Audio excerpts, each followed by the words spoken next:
दुनिया का सबसे प्रसिद्ध टीवी सीरियल जो सत्यता का एक स्वरूप है, जिसे आज भी लोग उतना ही स्नेह देते हैं जितना कि एंटीना के माध्यम से जब गांव से लेकर शहर तक टीवी चलाया जाता था। नमस्कार, मैं हूँ बिंदिया पांडे और आज मैं एक कहानी सुनाने जा रही हूँ जो रामायण से लिया गया है, जिसे सत्य का प्रारूप माना जाता है। तो आइए हम शुरू करते हैं और हम आपको ले चलते हैं रामायण के उस हिस्से की ओर जिसका इंतजार आप भी कर रहे हैं और मैं भी। राजा दशरथ जी ने जब अपना राजपाट अपने बड़े पुत्र कौशल्या नंदन श्री राम को देने की घोषणा कर दिए, पूरे राज्य में खुशी का माहौल था।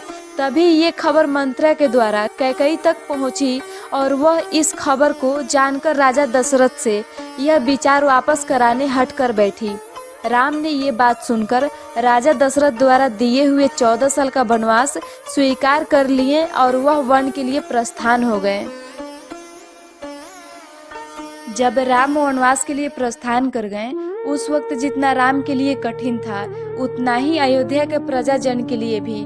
जब संकट आती है, उस वक्त जब अपना साथ दे तो वह संकट भी बहुत जल्द खत्म होने लगती है, मगर संकट जब द्विपक्षीय हो तब मुश्किलें बढ़ जाती हैं। यही हुआ अयोध्या में। एक तरफ राम के साथ उनके छोटे अनुज लक्ष्मण और सीता के राजपाट छोड़ने का निर्णय, तो दूसरी तरफ राजा दशरथ की राम के प्रति बढ़ते हुए प्यार के कारण उनका पीड़ा रुकने का नाम ही नहीं ले रहा था। समय बीता, राम ने अपने धर्मपत्नी सीता और भाई लक्ष्मण के साथ अयोध्या को अलविदा करने का निर्णय ले ही लिया। राम की अयोध्या छोड़ने का बात अब धीरे धीरे दूसरे राज्य तक पहुंचने लगा। तभी ये खबर नंदीग्राम पहुंच गया, जहां राजा दशरथ का पुत्र कैकई नंदन और राम का सबसे प्रिय भाई भरत नंदीग्राम अपने मामा के घर रहते थे। राम के जाने के बाद कैकई ने मंथरा से मिलकर भरत का राज्याभिषेक करने का मन ही मन तैयारी कर चुकी थी और इधर राजा दशरथ का तबीयत दिन ब दिन बिगड़ने लगा। जब भरत ने अयोध्या में आए तो राम के अयोध्या छोड़ जाने का खबर उन तक धीरे धीरे पहुंच चुकी थी।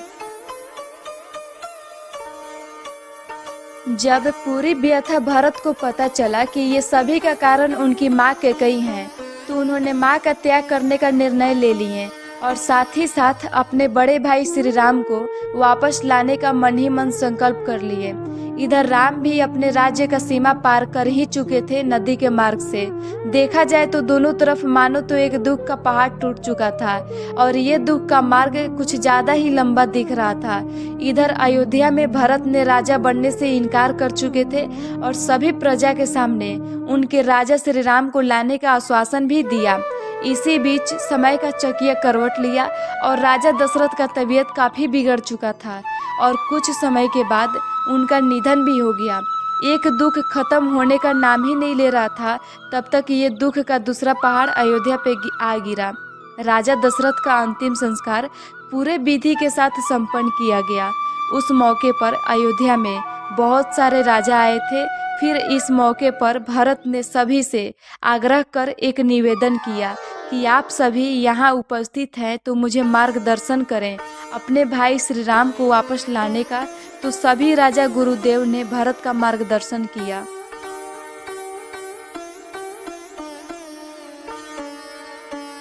इन सभी का विचार जानने के बाद भरत ने अपना सैनिक भिजवाकर पता लगवाया कि उनके भाई श्री राम और लक्ष्मण एवं माता सीता कहाँ पे हैं।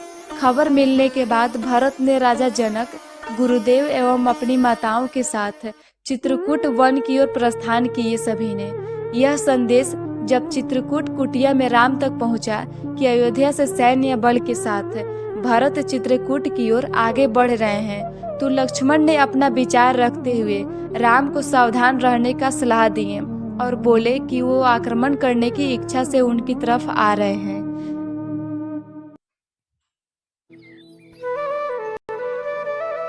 राम ने अपने छोटे अनुज लक्ष्मण को समझाया कि ये सोचना एक भाई के प्रति गलत है। एक भाई दूसरे भाई के प्रति ऐसा सोच नहीं रख सकता है। तब तक भरत का आगमन हो चुका था और देखते ही देखते भरत ने राम के चरण में आ गिरे।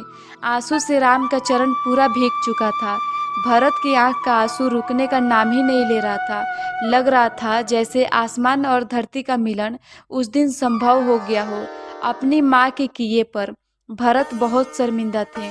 तो दूसरी तरफ माता कैकेयी ने भी राम से आंखें मिलाने में शर्मा रही थी। तभी राम का नज़र अपनी तीनों माँ की तरफ आ गया जो सफ़ेद साड़ी में थी। उस वक्त राम पूरा अंदर से टूट चुके थे, यह दृश्य देखकर कि उनके पिता भी इस दुनिया में अब नहीं रहे। फिर राम ने खुद को संभालते हुए अपने आप पर काबू किए और अपने तीनों भाइयों को अपने सीने से लगाकर एक पिता का प्रेम और पिता का कमी न होने का एहसास दिलाने लगे। रात्रि के समय इधर राम मन ही मन सोच में पड़े थे कि भरत ने यहाँ तक कौन मसला लेकर आया है, और इधर भरत जल्द सूर्योदय होने का इंतजार कर रहे थे कि कब वो अपना बात राम के समक्ष रखें और अपनी बात को राजी करवाकर राम को वापस अपने राज्य लेकर चले। इस रात का भी अंत हुआ और जिसका इंतजार था वो पल भी आ ही गया।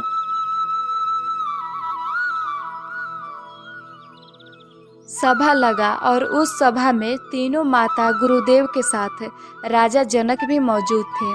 भरत ने अपना विचार राम के समक्ष रखा और माफ़ी मांगते हुए राम को वापस अपने राज्य चलने के लिए आग्रह किया। ये बात सुनकर राम विचार में पड़ गए और यह समस्या का समाधान करने को गुरुदेव से लेकर सभी वरिष्ठ लोगों को आमंत्रित किया अपना विचार रखने के लिए। सभी भरत के पक्ष में अपना विचार रखा। तब राम ने अपनी सभी कर्तव्यों का निर्वाह करते हुए सभी को समझाया कि ये जो हुआ है यह ईश्वर का प्रसाद समझकर मुझे स्वीकार करना होगा, और सबसे बड़ी बात जो मेरे ऊपर एक जिम्मेदारी बन चुका है, जो पिता को वह देकर अपना राज्य छोड़ना पड़ा था और अभी पिताजी भी नहीं हैं, और इस धरती पर तो उनकी दिए हुए वचन का पालन करना हमारा कर्तव्य है। दोनों पक्षों का बात सुनकर सभा ने एक हल निकालने का आदेश दिया तो भरत ने अपना दूसरा विचार उस सभा में प्रकट किया। भरत ने बताया कि जब तक उनका स्वामी श्री राम अयोध्या वापस आ नहीं जाते तब तक अयोध्या के सिंहासन पर श्री राम की चरण पदुका के रूप में अयोध्या का राजा का कमी पूरा होगा, और मैं वहाँ के एक प्रजा के रूप में राज्य को देखरेख करूँगा। अगर श्री राम धरती पर सोएंगे तो मैं जमीन को खोदकर अपना सैया लगाऊंगा। जितने दिन श्री राम वनवास का जीवन जिएंगे उतना दिन मैं उन्हीं की तरह जीवन व्यतीत करूँगा। यह विचार सुनकर राम की आंखें भर आईं। राम ने भरत की विचार का स्वागत किया और वह अपना चरण पदुका देने का फैसला कर लिया। भरत ने राम का चरण पदुका अपने माथे पर रखकर चित्रकूट से अपने राज्य अयोध्या की ओर लौट गए। ये 14 साल की वनवास में माता सीता, राम और लक्ष्मण ने अनेकों प्रकार की समस्याओं का सामना किया। सबसे बड़ी समस्या का सामना तो अभी बाकी ही था। ये तीनों के जीवन में अनेकों जगह घूमने के पश्चात राम ने एक वन में जाकर रहने का निर्णय लिया। उस जगह का नाम पंचवटी था। माता सीता को इसी पंचवटी से लंका का राजा रावण ने छल से अपहरण कर लिया था।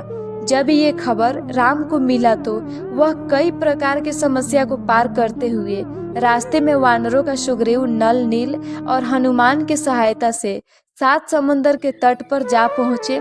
समस्या ये था कि सागर पार कैसे करें। तभी विभीषण ने यह सुझाव दिया कि समुद्र से ही रास्ता मांगा जाए।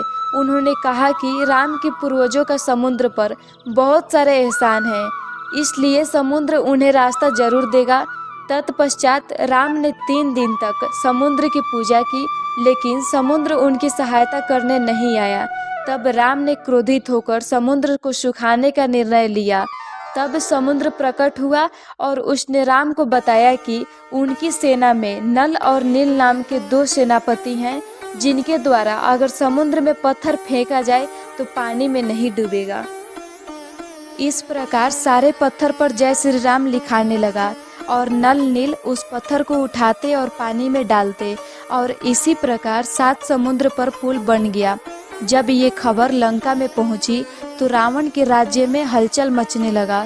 वहाँ के सारे प्रजा बेचैन होने लगे कि जो अयोध्या से राम आया है वह तो मायावी है, हम लोगों का अंत अब निश्चित है। जब ये खबर रावण के दरबार तक पहुंची तो रावण प्रजा के पास आया और बोला, वैसा कुछ नहीं है, मायावी तो मैं भी हूँ। रावण ने भी एक पत्थर उठाया और उस पर रावण लिखा और पानी में फेंक दिया और वह पत्थर भी तैरने लगा। सारे प्रजा खुश हो गए कि मेरा राजा भी मायावी है। रात्रि में जब रावण शयन कक्ष में जाता है तब ये बात मंदोदरी पूछती है कि स्वामी, आपने जो आज प्रजा के समक्ष किया यह तो संभव नहीं था, फिर हुआ कैसे? तो रावण ने बोला, मैंने पत्थर उठाया, उस पे रावण भी लिखा, पानी में भी फेंका और बोला, तुम्हें श्री राम की सौगंध, अगर तुम पानी में डूबे